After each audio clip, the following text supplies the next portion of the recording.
Sorry about that, everyone. I was just checking on my time, my drive time.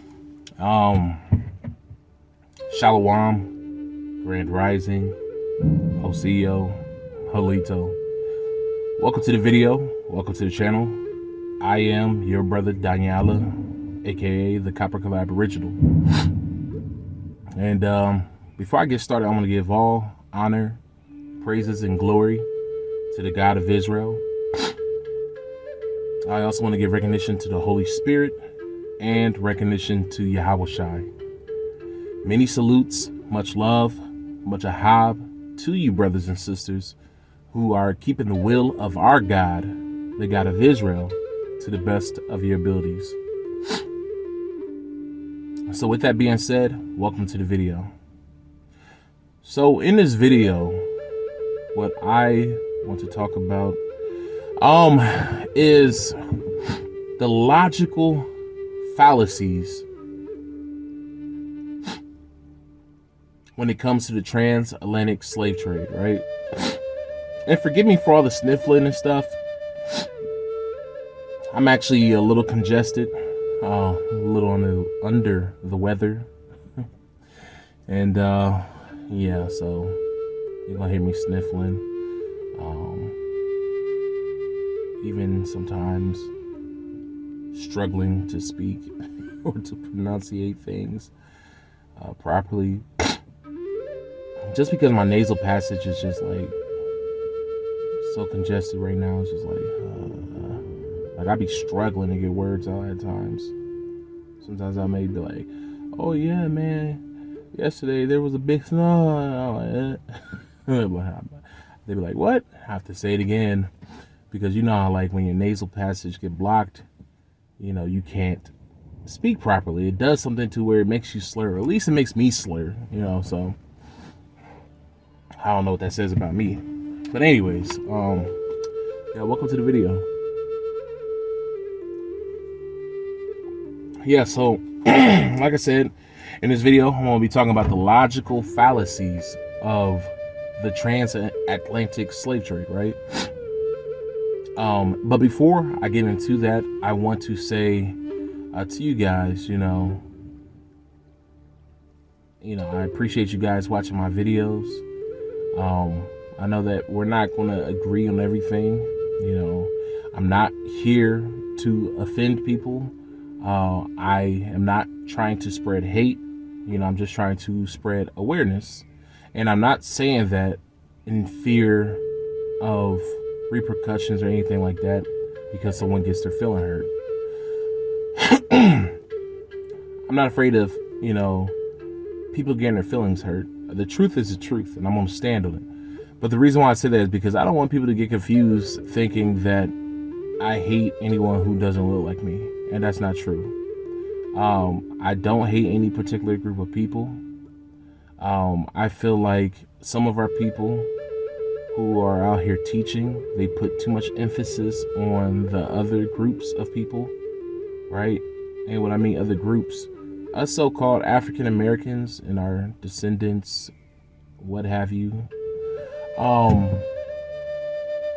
And it's not even just African Americans. The umbrella is bigger than African American, because that's just a byword, right? That's a misnomer given to my people.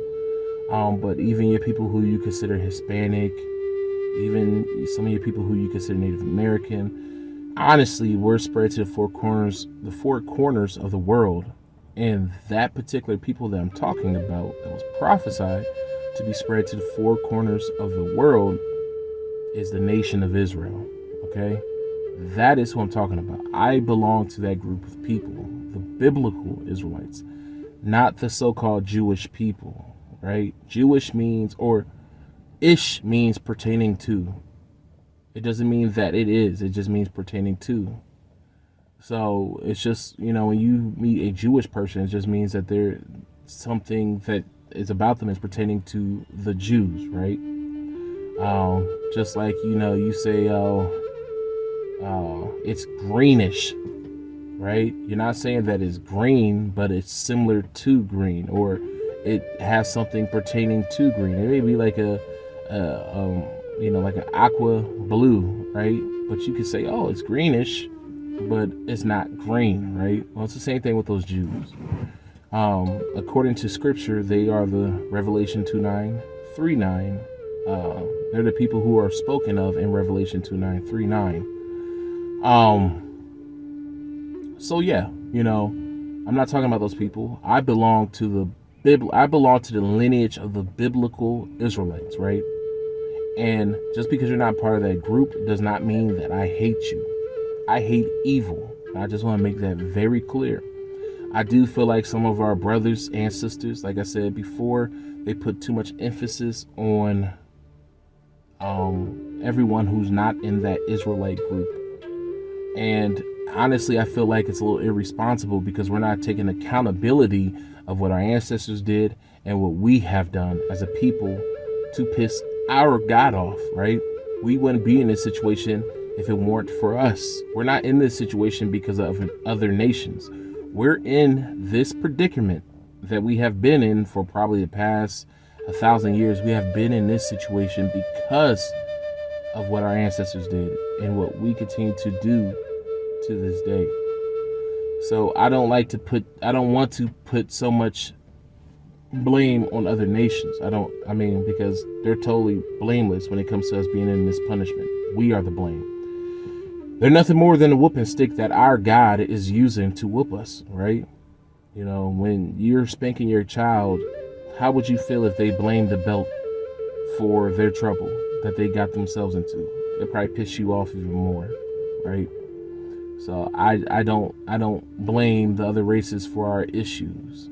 Yes, it's wrong what they're doing, but our God is allowing them to do that in order to get us right. So, anyways, on with the video. But also, I do want to say this, guys. I'm asking you guys, can you send up righteous prayers for our sister, Simone? Her actual name is Jalen. But if you can send up righteous prayers of healing for her, because our sister, she's actually in a coma. She's been in a coma for about 2 weeks now. We pray and all that stuff, doing all the biblical things that scripture tells us to do in order to, have the Most High hear our prayers. So we've been doing that, and we just, ask that you brothers and sisters help us out and her family out with, praying and doing what you have to do to get that favor. She's not a biological sister of my wife or myself, but she's a sister who, know who she is. She's trying to learn who her God truly is and to do his will, Same thing that I think most of us who are in this walk is trying to do. So if you can you please send up prayers for her? So the logical fallacies of the transatlantic slave trade, right? We're going to start with the ships, right? Okay, and we're gonna deal with going from the west coast of Africa over to so-called America, right? AKA Atlantis, AKA the true old world. Yeah, so I really want you guys to think about this, and you don't have to be like a history buff to use common sense, you know what I'm saying, and critical thinking. That's what I really wish a lot of people would use, is critical thinking, because I was just like everybody else, to where, I didn't think about these things. But then when I was taught to think about these things, I seen the world from a totally different viewpoint, so I question a lot of things now, rather than just letting it go by, but yeah, so like I was saying, the transatlantic slave trade. Now, from what they tell us with the transatlantic slave trade, is that it took on average 3 months, right, to travel from, West Africa over to the shores of the Caribbean. Because that's where a lot of the so-called African slaves made it to, from the Caribbean. From West Africa to the Caribbean, and then they were dispersed to different places in the Americas after that, right? So to me, I have a lot of questions about that, and when I had thought about it, these questions, the answers that we were given by society made absolutely no sense. And then quite often they don't have answers for this, right? So 3 months, right? West Africa to the Americas, right? And usually when I'm telling people about, who we are as a people, that we are truly American Aboriginals, right? And that the so-called biblical kingdoms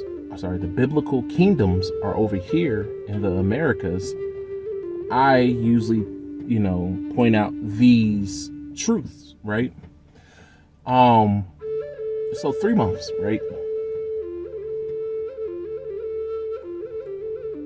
They allegedly, according to themselves, the people who write history and put it in these books, 3 months, right? With these ships carrying hundreds of slaves packed on the ships like sardines. We all seen, the illustrations of how these slave ships look like from the inside, right? How they stack the bodies on top of each other. We see how the movies depict them, how they're literally stacked on top of each other, right? Now, they called these ships cargo slave ships. Mind you, all the way back then, they didn't have simply cargo ships. They just had regular sailboats, and they used them for various purposes, right? These ships were not capable of transporting hundreds of slaves on one ship and keeping them alive for 3 months from West Africa to the West Indies. Not capable. And I'm going to give you all the reasonings why that is not possible, right? So 3 months. If you look at the illustrations of the inside of the ships, you see that they had the slaves at the belly of the ship, right? They had them down there where they would usually store their food, usually where they would store their cargo, right? So my question is, where were they keeping the food? Remember, this is a 3-month journey. 3 months, right? The reason why the belly of the ship is that large is because just for your crew, you would need that amount of food to travel from Europe to Africa to America and be able to feed your people, to be able to feed your crew. Mind you, usually on those ships, because those ships aren't that big, those ships are usually no longer, I don't know if you ever seen the replicas of these ships. I've been on a replica before. These ships are literally only as long as maybe a tractor trailer and a half. They're not that long. They're no longer than 100 feet long, right? They're more probably I would probably say these ships are probably around like 70, 75 feet long. 75 feet long, these ships. And they're probably about as wide as 3 semi-trucks, right? How in the hell are y'all carrying 200 to 400 slaves on one ship? Mind you, over a period of time of a few hundred years, allegedly, they brought over hundreds of thousands, if not, because according to some, they say hundreds of thousands were brought over here. Some of the researchers say millions. See, they can't even get it right because they're just fabricating. They don't have a number because they didn't keep track of it, because they say we kept track of the slaves, but yet they don't have any documents, right? It's like the same thing with the Clotilda. It's all BS. All fabrication, right? This is why they can't find it. Sure, one day they probably will find the Clotilla, but I bet you money it's not a slave ship. It's not a actual real slave ship. So, anyways, you know, these ships aren't that big. They really aren't that big. And you're moving millions of slaves over to the Americas on these very small ships. Makes no sense at all. Because like I said, where are you keeping your food? Because in order for you to have a functional slave when you make it over to the Americas, you definitely need to be feeding them something at least.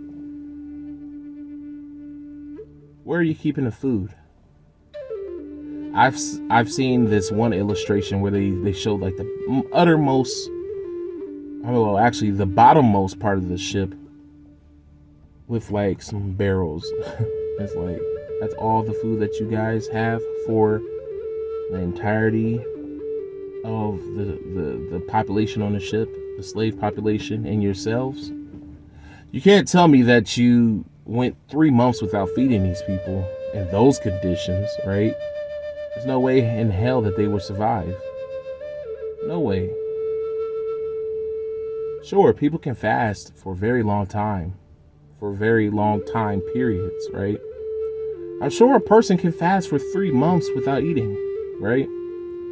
But in that type of condition, where you're literally in a floating cesspool, you know, you're afraid, you're weak, it doesn't make sense, right?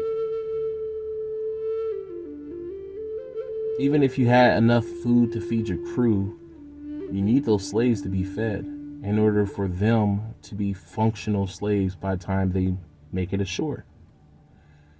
Most importantly, where are they keeping the water? Where are they keeping the fresh water? Because remember, guys, you cannot drink salt water, especially for 3 months. You can't do that. So where are they getting this fresh water to keep their slaves alive? Our brother Dan Calloway, shout out to him. He made a great point in one of his videos years ago. You know, he said the amount of water it would take to keep those slaves alive will be enough to sink the ship, right? That'd be enough weight to sink the ship. So where were they keeping the water at?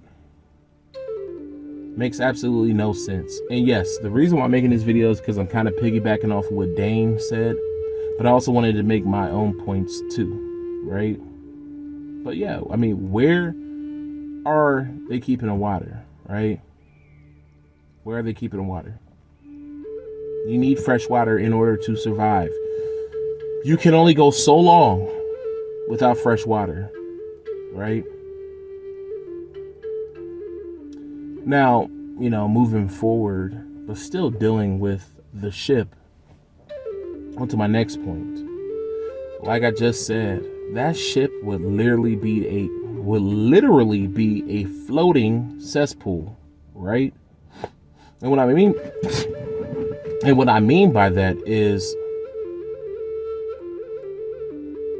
there would be a lot of diseases running rampant on that ship. And what I mean by that is not the alleged slaves, but, you know, disease that the Europeans were bringing to America, right? We know that at that time, Europe had centuries of outbreaks dealing with all types of plagues, right? So much so that even when they came over to the Americas, they brought a myriad of diseases over there that allegedly wiped out our ancestors. Yeah, it did affect our ancestors to a certain extent, but we are very, how can I say, resilient people. We don't die off that easily. Yeah, it may take some of us out, but it's not going to take all of us out, right? But that's my point. You know, that whole thing, you know, we see that Europeans are, you know, at that time, a lot of diseases, right? So, if somebody had the bubonic plague back then on that ship, it would have went around like wildfire on that ship. And the reason why I say that is because look at the cruise ship industry today. Remember how COVID shut it down completely? Because COVID spread so fast on the ship. Well, remember pre-COVID, before there was COVID, remember there was a certain disease, which I cannot remember the name of, but there was a certain disease that the cruise industry was afraid of. And if you came up positive for it, they would literally isolate you and quarantine you into your own room, your entirety of your cruise, right? I forget what the sickness is. If you guys can remember it, if you know what it is, can you put it in the comment section? But if you had that sickness, they will literally quarantine you because they know that, hey, if you get sick, one person sick on the ship, it can spread to everyone, and it will literally make that ship a floating biohazard. So my thing is this: you're on a much smaller ship, a ship that's no more than 75 feet long, no more than 3 school buses wide. Or school buses or semi trucks wide. If you had one sick person, that sickness will spread to everyone on that ship, wiping them out, right? You won't have a fit person to make it there, especially with low food supplies, right? Little to no food supplies for the slaves. If a slave catch it, it's done. It's spreading. It's going down the chain, right? It's going down the line, affecting everyone. So yeah, just think about that, right? You got hundreds of people stacked on top of each other like sardines. Where do they shit? Excuse my language. Where do they go poop? Where do they go and pee? When they're scared and afraid or sick, where do they throw up? The women who are on their menstrual cycles, where do they bleed? Slaves with their wrists cut and stuff like that, from being chained down forever. Who takes care of that bleeding? Who takes care of those infections? You see what I'm saying? All of that will cause a cesspool. I wouldn't think that they would let slaves up and go and piss and take dumps in mass, because if you let 5 people loose, they're more than likely going to try to fight and take over the whole entire ship, right? Because like I said, usually on those ships, they usually have no more than 10 to 15 crew members, right? Because those ships aren't that big. So if you let 5 people loose, you're definitely in danger. So let's just say, okay, they let people out one by one. You got a ship of 200 people that you have to go through the process of unchaining.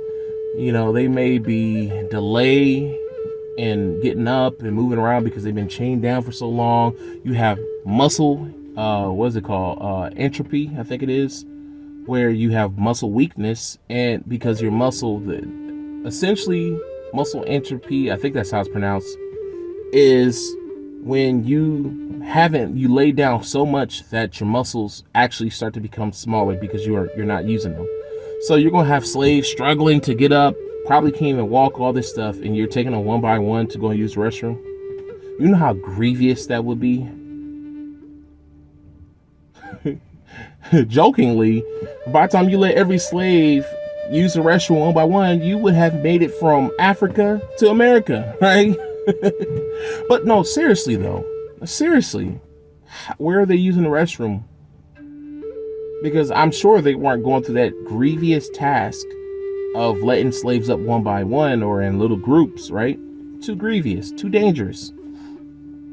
So they must have been pooping, peeing, bleeding, snotting, throwing up on top of each other.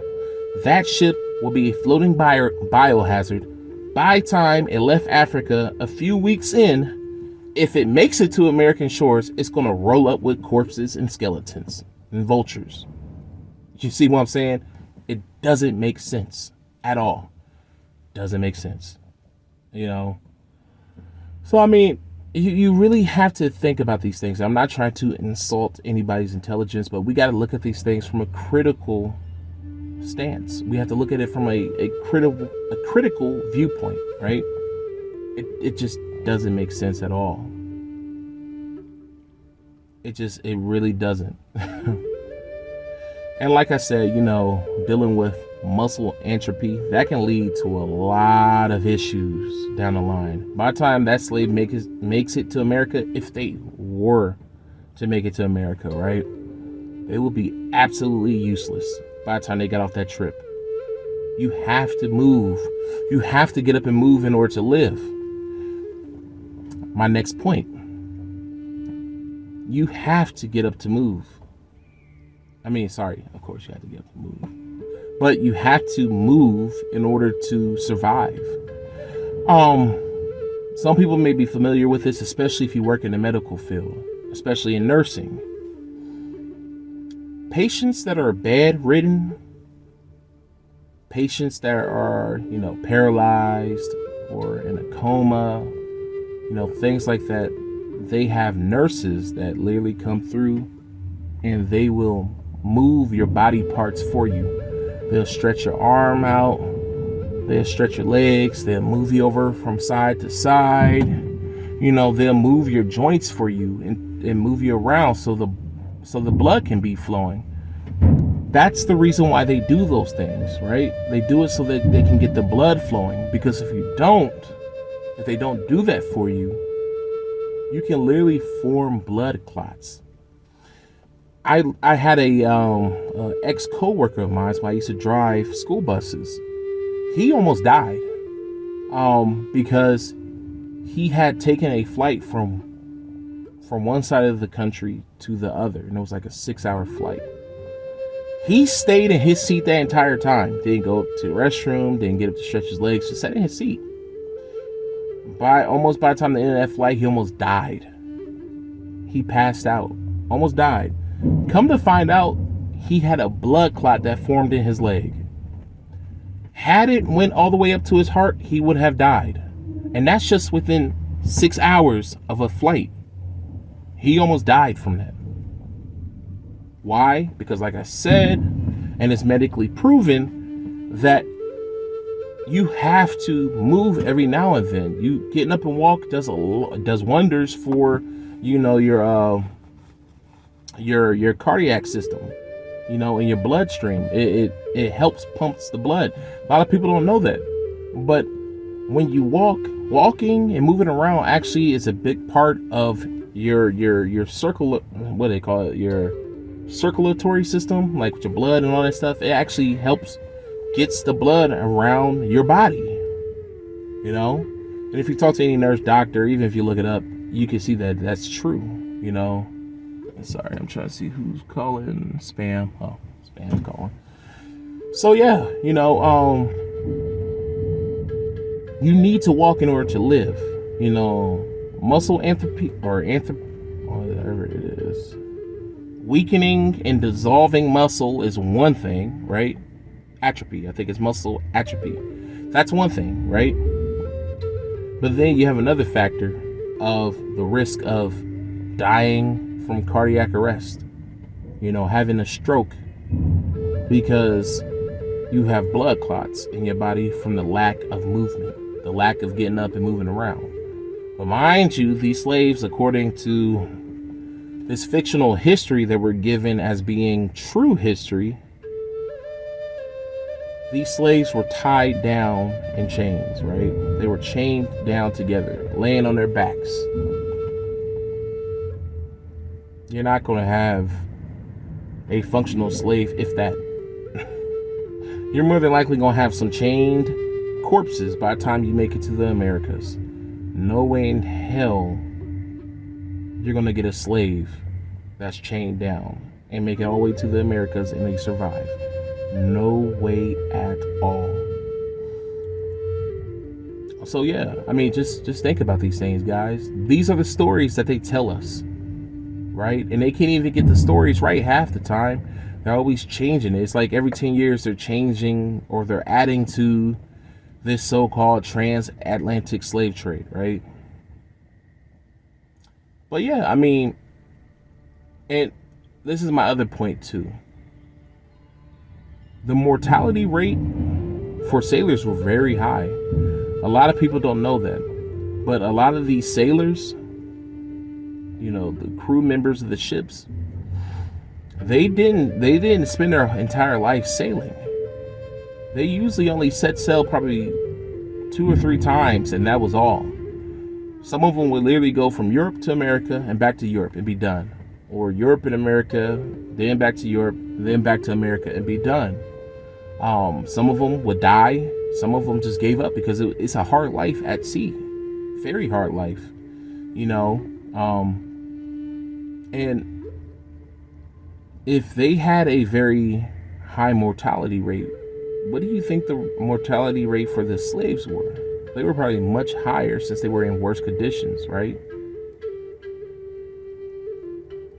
I mean, mind you, everything that I just told you about muscle atrophy, blood clots, where you keeping the food, where you keeping the water, people pooping, pissing, throwing up, bleeding, sneezing, snotting, all on top of each other. You're literally making that ship a floating biohazard.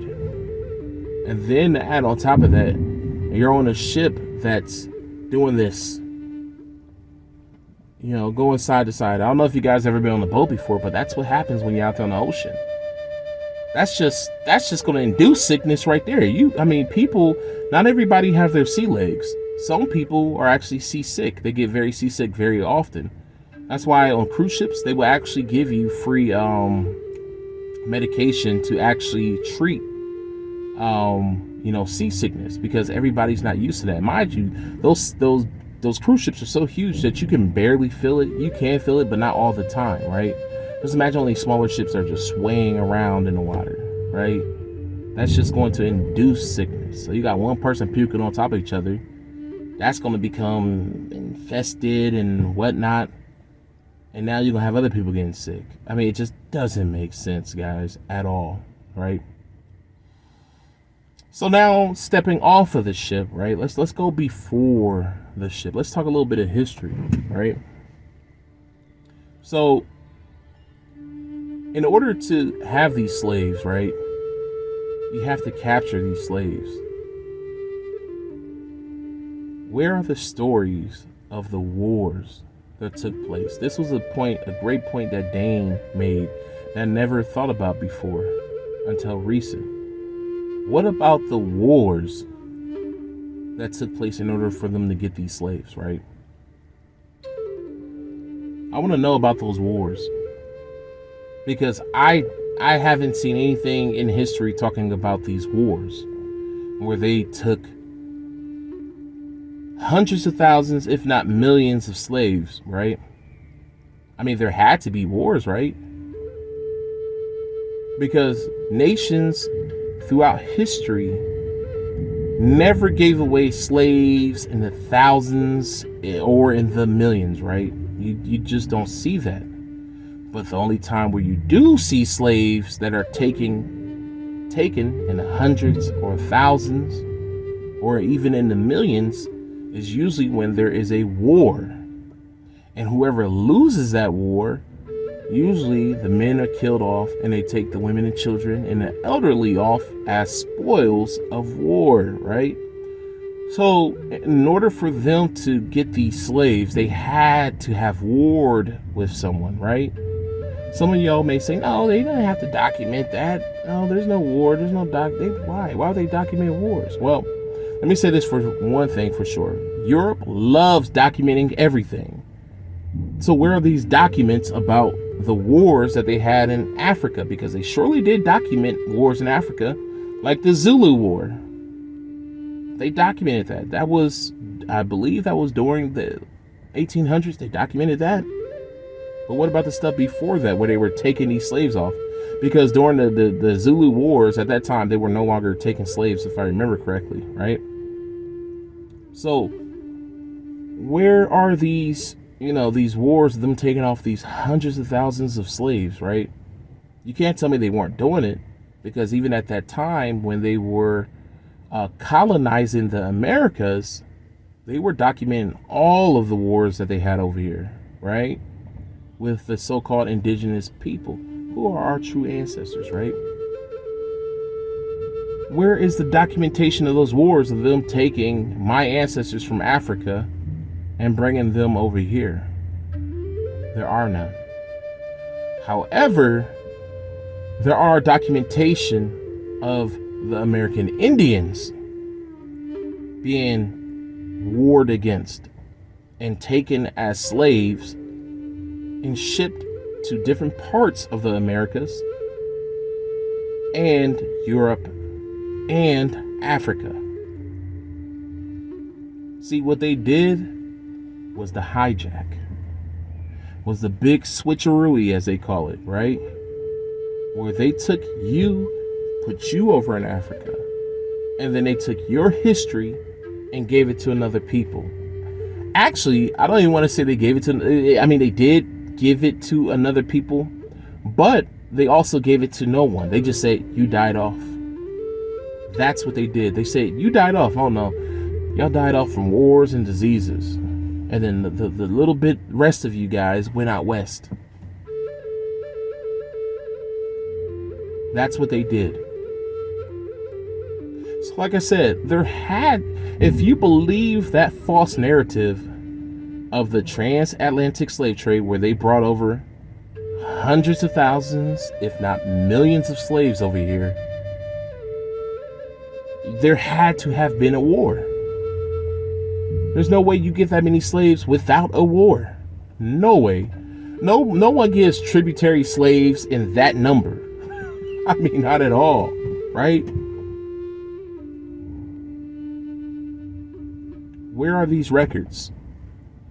Please don't bring up the little document of 29 Africans, because that document has been changed several times from 29 Negroes, which what it originally was, to 29 Negroes, to then 29 Africans, right? And if you do the research, you find out that those 29 Negroes were brought from the Caribbean, right?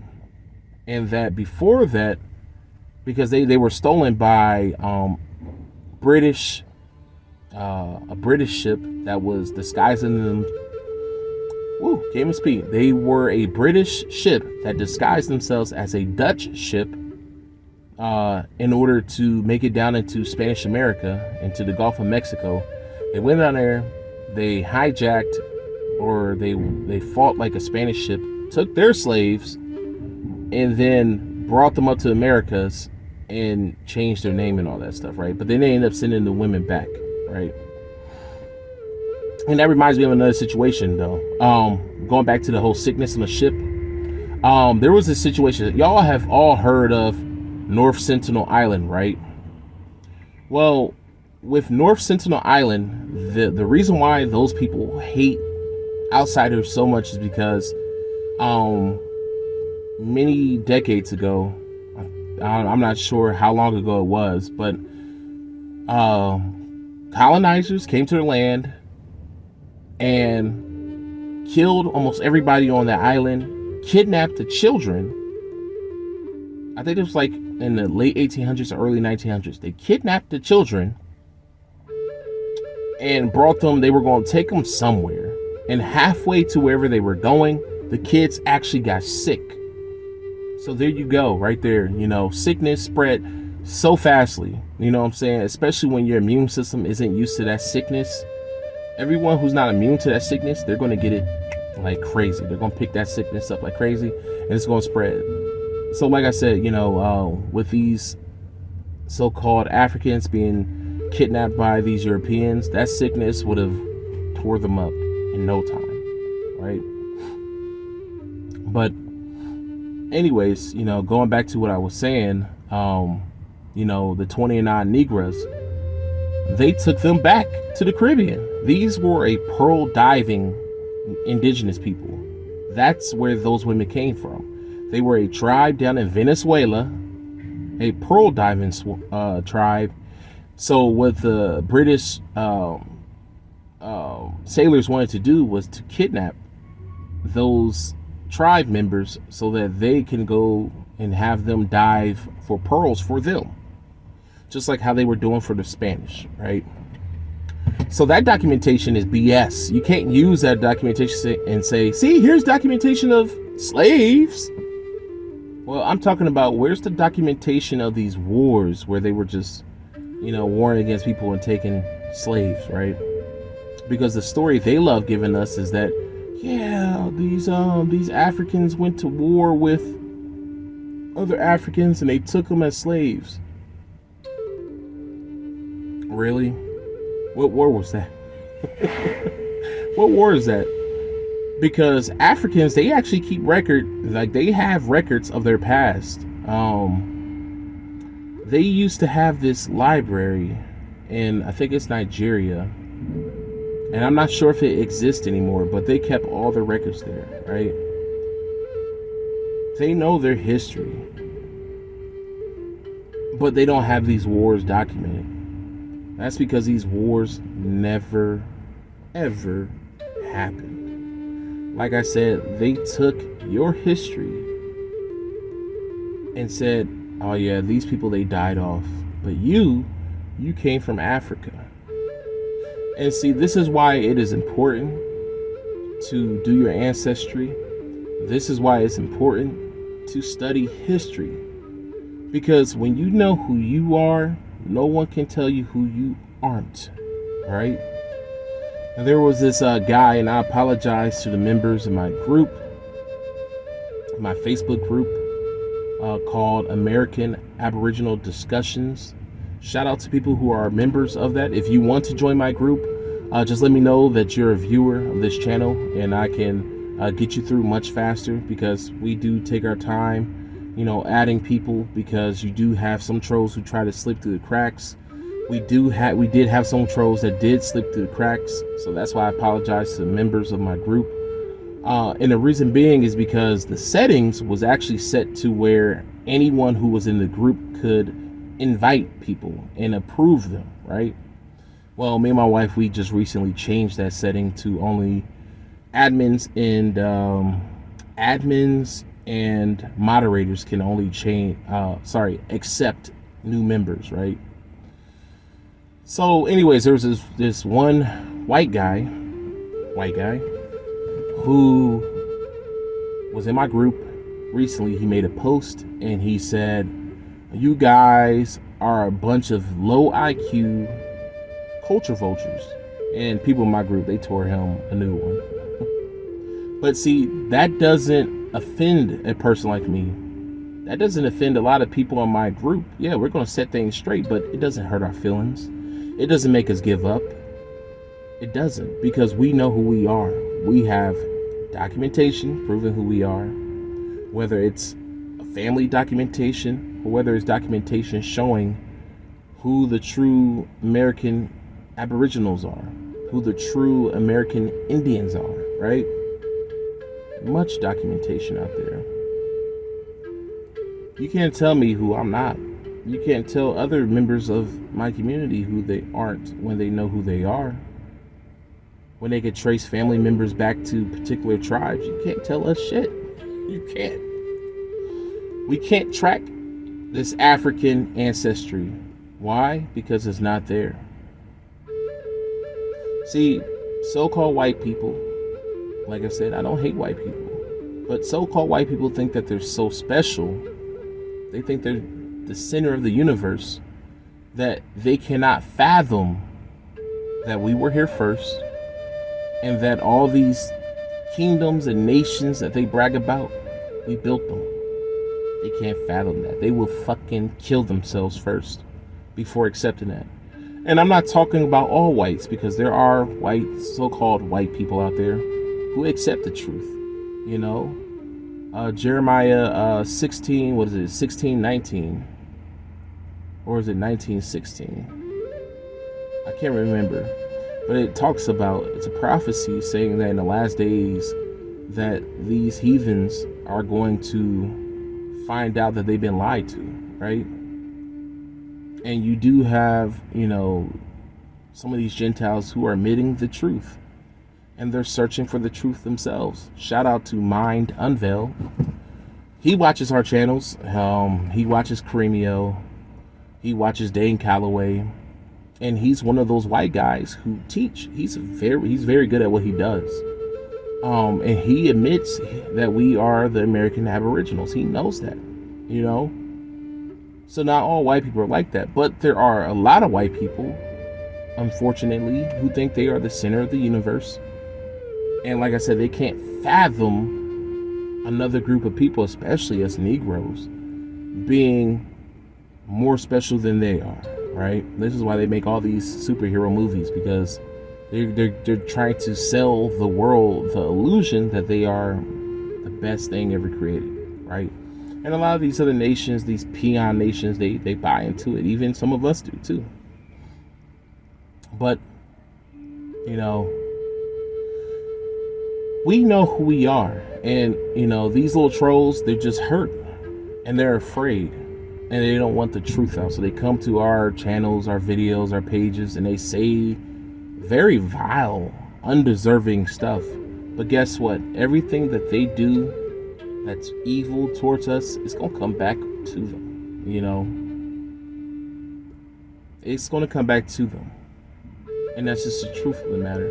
But I try not to spend so much time, you know, talking about them, because, you know, for the most part, we can't do anything about it, but our God will, you know. And the only reason why that heathen is allowed to do what he does is because of our mess ups. We lost everything. Our God gave us a contract. It's like, hey, you know, you follow this, you will get this. If you don't follow it, this is what's going to happen. Sign on the dotted line. We signed by saying everything that's on there that we hear, we will do, and all that stuff, and then we end up breaking that. Now here we are, right? But how to, you know, break that curse is knowing who you are, knowing self, right? Knowing your family lineage, knowing your history, because they can't deny that. You know, our God is allowing us to reverse this at a very small level. Pretty soon that little small snowball is going to turn into a big old giant snowball that they won't be able to stop. And I think they're starting to get to that point, right? We see this whole everything with Kyrie Irving, Kanye, all that. We see that they're not able to stop this, right? And of course, everything is not as it seems, but that's for another video, you know. But they can't stop this movement. So they're going to try to do everything they can to stifle it, right? To slow it down, so that they can have a little bit longer here in their kingdom, right? In their world. But yeah, I mean, there's documentation proving who we are, you know, through our family lineage. You know, whether you want to be tribal affiliated or not, you know, there's a lot of documentation. Even there's documentation from early European explorers, colonizers, you know, documenting how the people looked along with their culture and all that stuff. Yeah. A lot of them telling you, hey, yeah, this person was blacker than any African I've seen. They had kinky, curly hair, broad nose, big lips.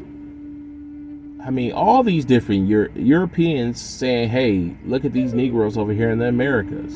I mean, hell, some of our presidents were so afraid because they were bringing in Negroid Europeans, right? Heavily melanated Europeans that look just like me, right? Into the Americas. And he had mentioned how the American Indians were already Negro, and they didn't want any more Negroes over here because they were afraid that we would take over, right? So, yeah, I mean, you have early explorers telling you what the people over here look like, that they look just like me. Because I am them. Those are my ancestors. But then you also have people who are doing their own. You have people who are so-called African American who are doing their own genealogy, proving who they are. Then you have paintings from 1500s, 1600s, 1700s showing you what the people look like, that they look like me. Then you also have the so-called ancient ancestors themselves, like the Mayan and the Aztec, depicting who they are, right? Look at the Bonaparte mural, right? I think it's in Guatemala. It's in a temple, a Mayan temple in Guatemala. Look how they depicted themselves, looking just like me. Braids, heavily melanated skin, all of that. That pertains to a so-called Negro, right?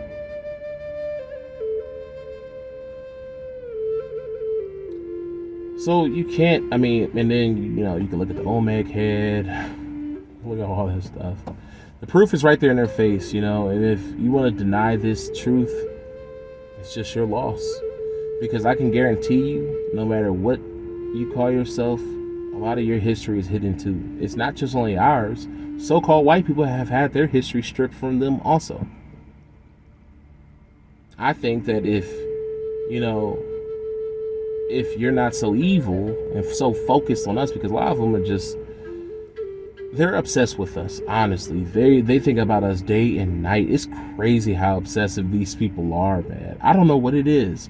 I don't know if it's because we're not bowing down to them that makes them upset, because they admire us so much and they look up to us so much that they're like, wait, he's not worshiping me anymore. The person I worship is not worshiping me anymore. So now I'm mad. I don't know if that's what it is, because they're so obsessed with us. It's weird. When you look at these racist trolls, they are obsessed. They are obsessed, man. It's crazy. Because I literally see these trolls from video to video to video to video. I'm like, do you guys even sleep? Because if y'all do sleep, y'all dream of us, Then you even have Africans who are upset too. And it's like, they're upset because because they think that we're saying we're better than them or something like that. I don't know what it is. Because also, just like white people, those Africans look up to us. Don't believe me? Add one person from Africa on your Facebook or social media, and then keep adding them, and you will see that they are enamored with our culture, right? So they're obsessed with us too. And when we're saying we're not like them or we're not them, they get upset about it, because they're like, how dare this person who I admire, who I thought was us, says that he isn't even though a lot of them know that we're not the same people. But it is what it is. But yeah, they can't tell us who we are. They can't tell us who we aren't. We know who we are when you study, when you research, right? But yeah, anyways, closing out. When you think about these things, when it comes to the transatlantic slave trade, it just doesn't make sense. Because it never happened. Never happened. So anyways, they just finished loading my trailer, so I'm about to end this video and push out. But yeah, you can show this video to your family members if you want, but it's just things like that. You have to think critically on these things, and we've been taught in this society not to critically think or not to look at things with a critical eye, right? I say we should question everything. Question everything and do your research to answer those questions. They tell us we came off ships from Africa. Okay, prove it. Because everything that y'all tell us don't make sense at all. If that was true, what you were saying, y'all we wouldn't be over here today. We would all died off on those ships. But like I said, they switched your history. They said you died off. And then they said that you came from Africa. They said, oh no, those Indians that were over here, they died off. But we brought you Africans over here. Through this impossible quest, we brought you guys over here in the millions. Anyways, guys, I'm up out of here. I will talk to you later. Peace out, shalom, and may the God of Israel bless you all.